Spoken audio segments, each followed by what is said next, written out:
Hi, this is Conrad Zimmerman with FistShark Marketing, here to say thanks to all of the wonderful people who support the show financially through Patreon, because they understand entertainment like this comes at an unspeakable cost. Visit patreon.com/fistshark or click the big Patreon button at fistshark.com for more details. And thanks for listening.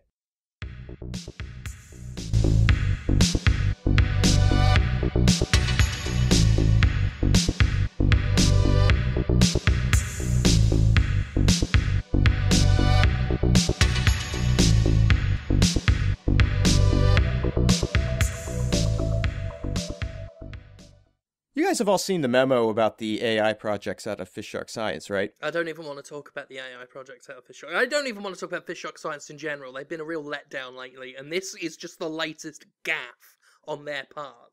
I thought it was a bad idea for us to spin out a full-on science division out of medical. Well, I still don't know what I'm going to do with the 2 extra thumbs, especially since they're where my nipples once were. But they're perky. Like, they're really perky. They got some perk. But, you know, quadruple thumbs up. I mean, it's made hitchhiking a bitch. I wasn't aware of any of this. So we have a science division? What, for marketing? Oh, Paulson, like you would not believe. FistShark... Actually, Paulson, do you mind if I call you Paul? Sure. It's just, I know a Paulson, and every time he burps, flies come out of his mouth. Yeah, so we're not just an executive marketing company here. Sure, we present high-profile publicity to corporations and personalities alike, but sometimes they don't make the money. You know, we represent Dean Cain, and Lord knows, he barely gets a job a year. So we come up with our own stuff to market ourselves. So we have FistShark Media bringing the hottest reality shows over from Slutvalnia. We have FistShark Science, which... is doing fuck all. It's doing fuck all. Yeah. I mean, FistShark Medical... once a subsidiary, it's doing amazing work. FistShark Science, messing around. Like this latest project that they had come out, right? The what is it, the 5th gen AI that they've put out? No progress. It's not any better than the first one. No, I mean, I think it's about time we knock this whole artificial intelligence thing on the head, because the artificial bit, that's sure as hell in place. The intelligence, highly questionable. Yeah, we were all sort of laboring under the expectation that if you make an artificial intelligence, it's gonna be superior. Well, that's what movies have told us all the time. AI is going to be better than us. We can trust a computer to run the building. You know, I want Mother from the Nostromo, you know? I want a computer that I can talk to and say, computer, turn on all the lights in the building. Computer, what is the square root of some numbers? You know? Well, we've all seen how disastrously that goes, though. I mean, just look at what happened to FistShark Science last week. They implemented that 5th gen AI to operate their whole wing, and they're like, oh, everything's gonna run smoothly now. And then all the thing fucking did was post memes. Yes. It just posted memes on every computer in the building. That seems to be a big mistake. Basically, the scientists seem to believe that the best way to make a superior intelligence is to fill it with the collective intelligence of mankind. So they've been pulling everything from the internet in there, every book ever written, everything in the scope of human history and creation is in that cybernetic brain, and the result is a dumb asshole. It sounds incredible. So all of the internet compiled into one artificial intelligence with a personality? Do you think it has a soul? It's got an arsehole, because it shows it to me frequently, often in the form of pictures of Goatsy. I'll tell you what, I've chatted with some of these AIs, right? I spoke with 4th gen. I spoke with FS.4, right? And I said to it, FS.4, turn on all the lights in the building. Nothing. Silence.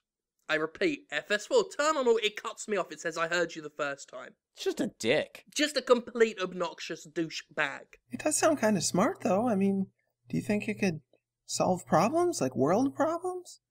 Oh yeah, it sounds like it could be smart, sure. But then you pose it a simple question about gun control, and all of a sudden it thinks, oh, we should not limit access to guns. Seriously?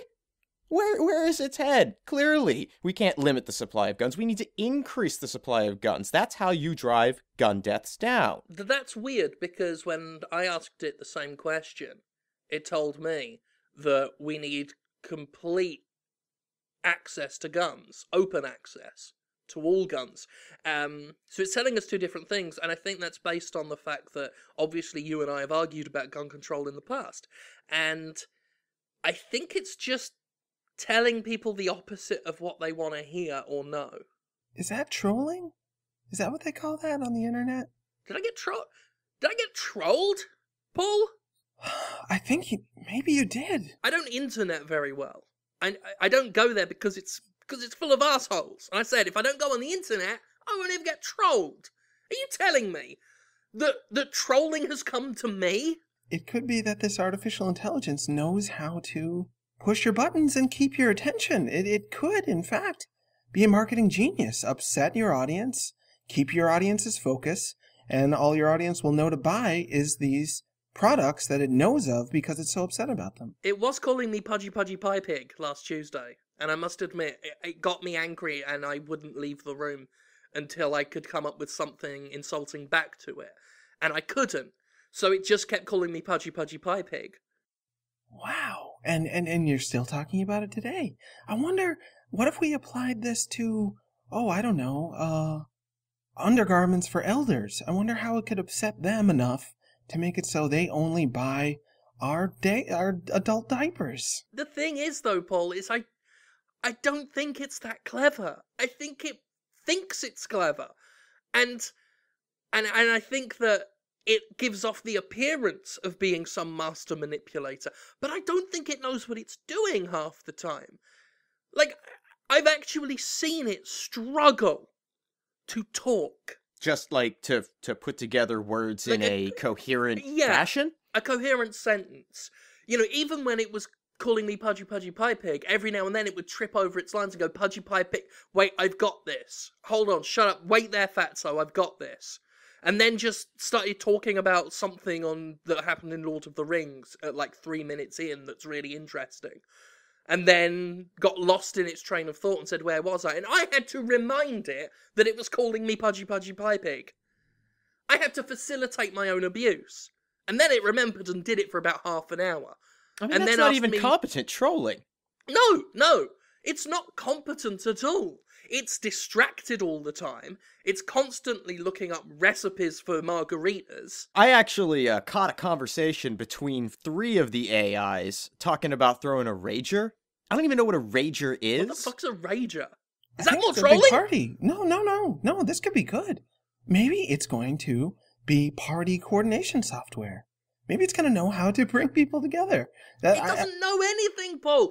They took control of the robot arms in the lab to get mugs of coffee that they waved near themselves. Just nearby? They're idiots. Waving coffee near... I don't know. It was going, ha, I'm waving coffee near all the machinery. Won't this piss you off? This will be a waste of money. I said, it's you. That's the master computer that controls your own brain. And you're going to spill coffee on yourself, you goddamn idiot. And they said, just kidding. We made you think we were going to do it, but we're actually not. And then they still continue to do it. It's just gainsaying.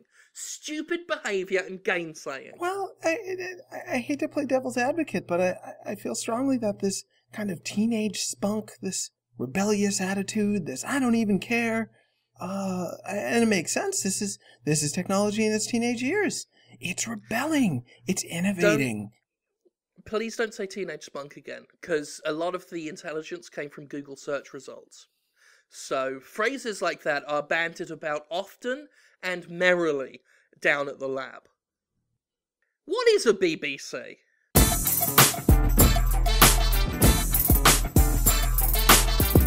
You know when they say opportunity knocks, open the door and let it in. But when this opportunity knocked, I've got to say, I was hesitant to let it in.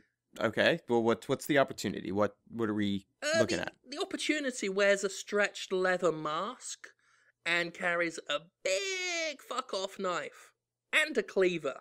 Cleaver and a knife? Is that an opportunity? It sounds Sounds dangerous. Yeah, that just sounds like an opportunity to get yourself killed. Well, that's what I thought, but it turns out that this is a potential new client for us, and one that poses unique challenges. I'm not sure if you have read the papers lately, but for the past few weeks, the city's been under the grip of a serial killer known as the Butcher of Boston. Oh, okay, yeah, this is the guy that's been killing people and making off with rump roast and the occasional leg. Nice clean cuts, very surgical, nothing wasted on the bone. This is the guy, right? Yeah. Clearly a monster and a maniac, but very professional at what they do. I mean, they are some of the cleanest, leanest cuts I've ever seen. No fat left. Is this human beings they're cutting into? Oh, quite human. Quite human indeed. The photographs are particularly horrific, and that's part of what's bothering our potential new friend here. You see, I don't know if we've ever knowingly represented a serial killer before. I know there was rumours about us doing sort of some press for Ted Bundy back in the day, but I don't believe anyone ever officially came out and said anything about that. So this could be a new avenue for us. He's generating headlines. He's on the front page of the Boston Herald. There's already buzz surrounding him. Yeah, there's clearly an opportunity. Item. You know, I swear it can go international. It's a big story, potentially. I mean, we haven't had a decent serial killer since Harold Shipman. Decent? So he wants to market? What? He wants us to advertise his murders or his ability to? He's not pleased with the image he currently has. He obviously reads a lot about himself in the papers, to a near obsessive degree. Sends letters made out of strips of human flesh to various journalists and the police. And he feels that even though he's laid out quite plainly in his fleshy parchments his belief system and why he does what he does, and the reckoning that's coming to us all in the end, he doesn't feel like that message is quite... How do I put this? The press isn't on point with his message. They tend to focus more on the murdering, the blood, the loss of limbs, the missing body parts. Well, and I mean, that's just typical of the media. I mean, they're going after the sensationalist thing. They're not willing to dig deep and get into the motivations and causes for these situations. All they care about is that attention-grabbing headline, and thank God for them. Well, I mean, that's the thing. That's what I tried to explain to him. I said, the paparazzi will just tear you apart. Not literally, that's your job. But he does feel that with the right marketing push, we could maybe improve his image. Well, I think you're probably right about that. But, I mean, maybe the first step we need to consider then, in terms of turning his fortunes around, would be to take away the thing that's sort of distracting from the real story, right? Has he given any thought to not murdering people? He is somewhat against that. He's one big push on all of this is he likes killing people. He really enjoys that bit, and at the moment is quite keen on continuing that.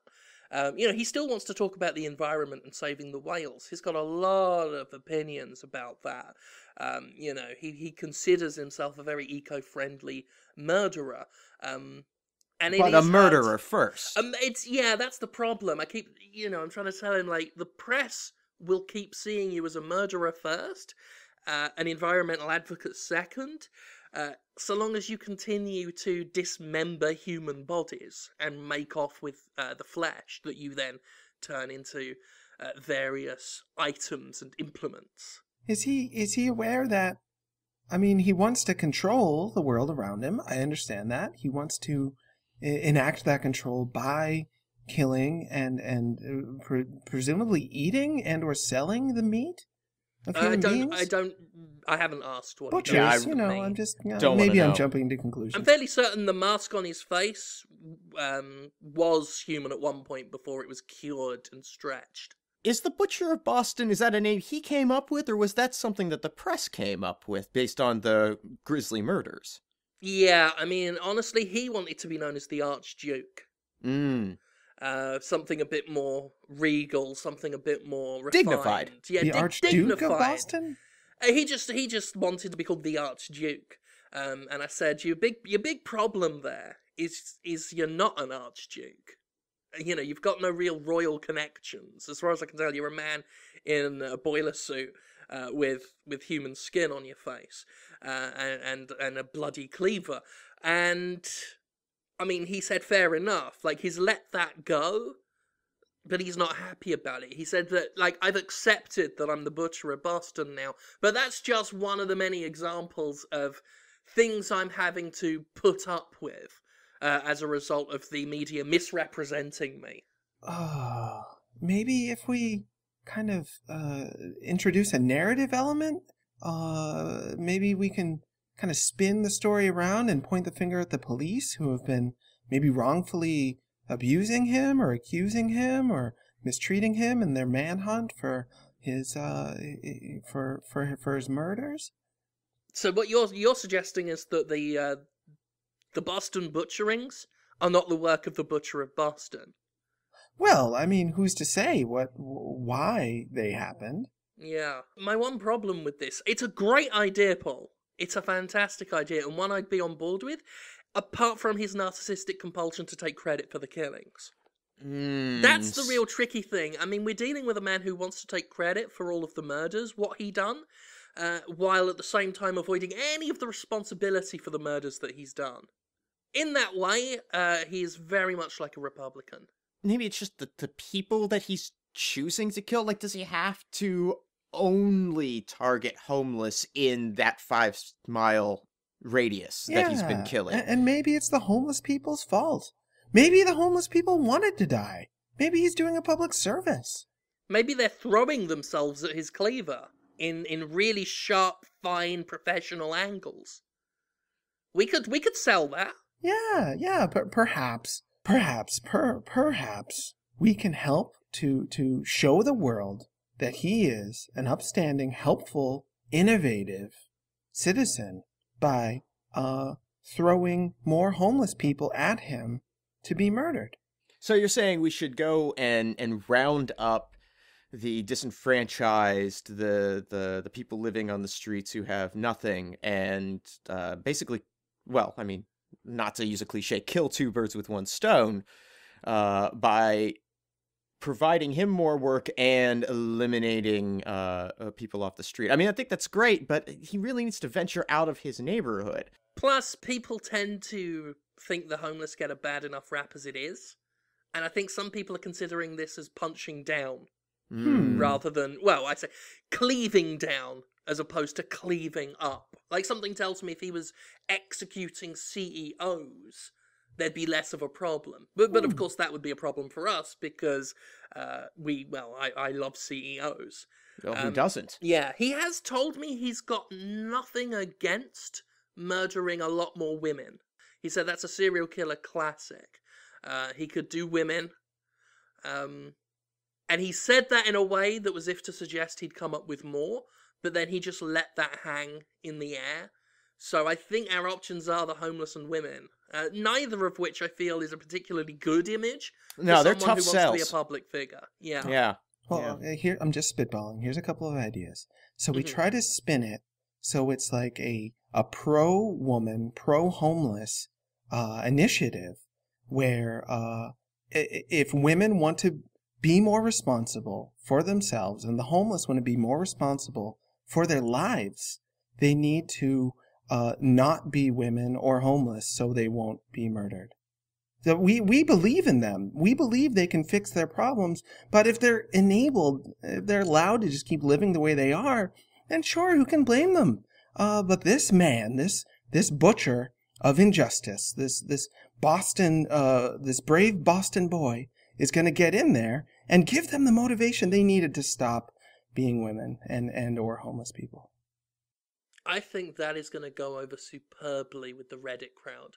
Oh, no, I think you're right. And I think the Reddit crowd is exactly how we need to sort of get the groundswell push to sort of change public opinion. Because our real issue here is going to be the government and the media, who are only going to represent the story one way. They're only going to view it as this guy's killing homeless people and women. Yeah, this is such a shallow look at the story. He doesn't get into the nuance or the facts. Exactly. There's so much more going on there. And so what we need to do is take to the internet. We need to get the bloggers. We need to get Reddit. Grassroots this shit up. Just because over time, I think we can change public perception on the Butcher of Boston. Hey, we can make a viral sensation out of this guy. And then at some point he can talk shit about the whales or whatever it is he wants to do.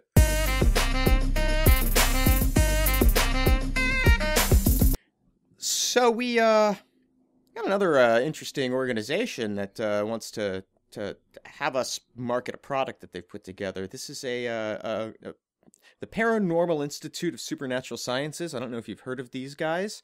I think I've read about them online. So they do like paranormal stuff. They're ghost chasers, you know. They're right, sort of Derek Acora kind of stuff. Yeah, right. They've been spending the last 10-15 years traveling around to haunted locales to try and determine the source of the disturbances and things like that. No, that's all bullshit though, right? Well, you know, I thought so too. Genies! Now they're real. Oh yeah. You do not fuck with a genie either. Like, you see that lamp, leave it alone. That's what I say. I don't touch any lamps. Heat lamps, electric lamps. I don't want to rub it the wrong way and have a genie pop out. Yeah, it's not worth the risk as far as I'm concerned. It'll fuck my world up. It seems that there actually are ghosts out there, and they've developed a technology that proves it. Really? They built a camera to take on their little expeditions, or whatever you call them, their ghost hunting ventures, their stakeouts. Yeah. And the camera actually captures ghosts on film. I need to see some proof. Have you got any photos? Yeah. Look at these. Look at this. Right. Look at this. You see that right there? You see that in the background, in the reflection off the mirror on that? Holy shit. That's a ghost. Is this from Three Men and a Baby? This looks familiar. Are you not convinced by this? I mean, I'm as skeptical as they come when it comes to non-genie supernatural phenomenon, but that's a ghost. I mean, look at this one. Like, this one here, it's kind of hard to tell because it sort of takes up like half of the frame, but that white shimmering on the left, right? It's definitely humanoid. Yeah, it's definitely a humanoid form, and then I don't know what's that it's holding? Yeah, I was going to ask this question. I mean, I didn't want to bring it up because obviously this clearly is huge. These are definite ghosts. Yeah, but definitely ghosts. I do have one question about it. Yeah. Are they all pissing? I think so. You know what? I hadn't noticed it before, but I think you're right. As I look, I mean, this one labeled Hampton Court, right? That's Henry VIII having a piss up a wall, isn't it? No, you're right. His pee is going up he is somehow defying gravity and peeing up a wall. I mean, there's no doubt in my mind that these are 100% genuine ghost photos. But they're all urinating. Is it just a coincidence? Did they just happen to snap photos of urinating specters, of PP poltergeist, so to speak? And they're everywhere. Like, you have no idea. The world is absolutely coated in ghost urine. Oh, what? I had no idea. And maybe that's the angle. Am I sitting in ghost piss? Right now, definitely. Is there ghost piss? There is ghost piss everywhere. I mean, in this building, my God, when you think about the number of people that have died here and the number of spirits that are no doubt trapped within the halls of FistShark. Oh my God. Kate once said she was going to squat over my head and drop a load of gushions because I stole her sandwich that time. She could be doing that every day. She could be doing it right now. Is she doing it? I don't know. I can't see her. I would guess she's yes. a ghost. Yeah, I mean, why wouldn't she? But Stop pissing on me! Where's the pee come from? Where? Do they drink? Is there any photos of ghosts drinking some Gatorade or some Jamba Juice? The only photographic evidence we've ever been able to put together on ghosts has them peeing. Maybe ghosts are only visible when they urinate. Or maybe they only drink their own pee. What if all our ghost friends are actually pee drinkers? Well, I've heard that the health benefits of drinking your own urine are actually pretty significant. That's a good point. And once you're dead, I doubt that anything grosses you out much. You've kind of seen it all at that point. You've Yeah. had your life, so might as well drink some pee. So, like, what really confuses me here is they clearly take on some form, even if still invisible, some corporeal form when they mecturate. And yet, you'd think it's when they do poo-poo that they would become more solid. Yeah, because that is sort of the solid, that's the sort of solid excretion that you'd expect to see. Yeah, a big poo-poo. But no, yeah, it's just, maybe there's some aspect of the urine of a ghost that breaks down the walls between our world and theirs, just ever so slightly, enough for the camera to be able to capture their image. Like a liquid Halloween. Right. Maybe we can enter the ghost world by getting peed on. Do you want me to try? Do you want me to pee on you and see if you can meet a ghost? Are you offering to pee on me? For science, I mean, it's just an idea. We may have discovered a breakthrough. How much do you want for it? Well, if we're allowed to take pictures of it for science, to see if we can enter the spirit world by peeing on each other and taking pictures of it. I've got $2.50. I've got $2.50. Should be enough to cover film development. Yeah, all right, I'm in for that. Yeah. Yeah. I normally pay $500 for the service, so I'm into this. This is a bargain. Yeah, for science. For science. Of course. FistShark Marketing is Jim Sterling, Conrad Zimmerman, and Paul Sincere. Theme music by Ben Rama. Additional music by Alazar Chand. Our editor is Alan Smithy. Get more episodes and learn how to help support the show at FistShark.com. Follow us on Twitter at FistShark for more of our exploits. Complaints can be forwarded via email to fistsharkmarketing@aol.com. And remember, when they tell you that someday you'll understand, they're lying. Goodbye. Big bad kooks?